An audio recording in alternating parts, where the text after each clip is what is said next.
Hey guys and girls, welcome back to Poormans Bushcraft. Sorry I haven't been around for a while. I've been helping a buddy get his business kicked off. So I was reading some of my email and somebody asked me about cold steel stuff. Why I had so much. Now some of these, or two of these I haven't done reviews for, I don't believe. I don't think I've done a review for the cold steel Trail Boss or the cold steel Bushman. This is the newer style of Bushman. I've had like 3 different kinds of these, and each time you find little things like the welds and stuff got better, the cases got updated. This is the newest one I've gotten, which had the ferrocerium rod in it. But what I really wanted to get to was why I chose these cold steel over, say, like Grants 4s or whatever it is, Gerber. Let's start with the axe, for example. The cold steel Trail Boss is roughly the same size and weight, from what I understand, as the Burke.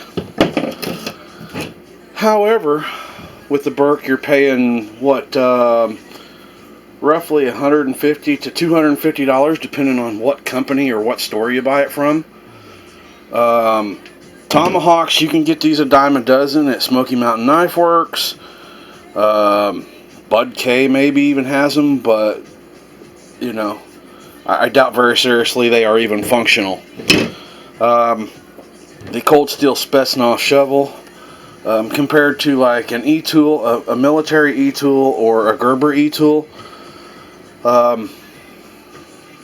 pound for pound military e-tools, I mean, they're super tough, but there is a hinge there. I've seen people bend those, break them, as same with the Gerbers and stuff.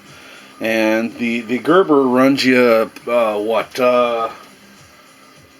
say like $40 to $70 or $80, depending on what store or what website you buy it from.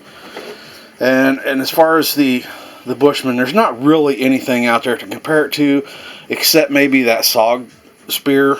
But I don't think that's a fair comparison to either the SOG spear or this, because there is such a huge difference in those designs. Now, to break it all down and make it simple for everybody, cold steel is a tough tool. I mean, you can argue it whether you say they're not or not, and that's fine. I mean, each person has their own opinion, and I'm cool with that. For me, though, for no more abuse that I put my stuff through, the cold steels are still a great tool. However, if you broke this down like this, and on average, most of these run about $25. So I've got $100 right there. That's not even the price of a Grand Force Burke.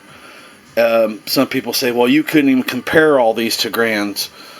But if you go over to Wrangler Star's channel and ask him about the Grand Force axe compared to, say, something like even a Fisker's or a cold steel, you might find out that even his opinion is you know.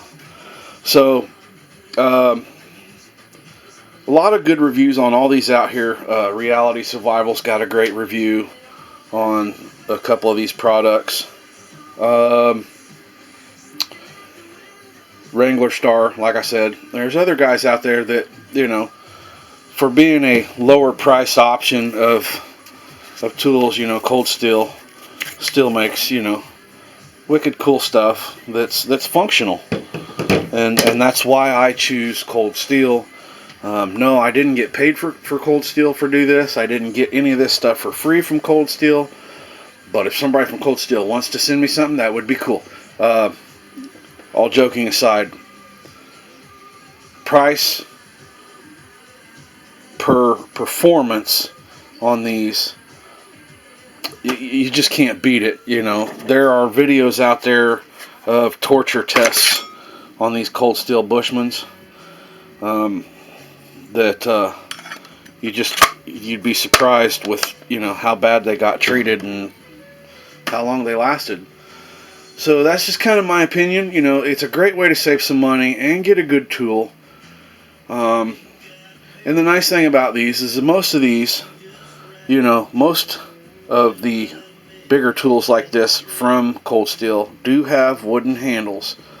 So if you did break one out in the field, grab you an oak branch or a cedar branch or something that you feel okay with using, and whittle away. You got a new handle, and you're not out fiberglassing or whatever else trying to figure out how to fix your broken Fiskars or Gerber axes.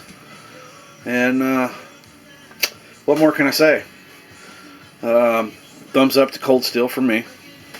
Price is right, quality's right for me. So maybe check it out for your survival gear.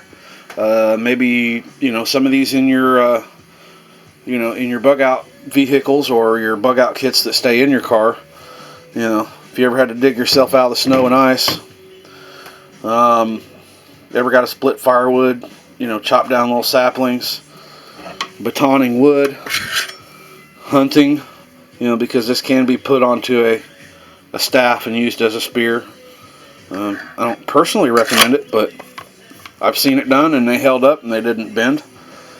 And Cold Steel for me. Thanks guys, girls, for watching, and we'll see you on the next video.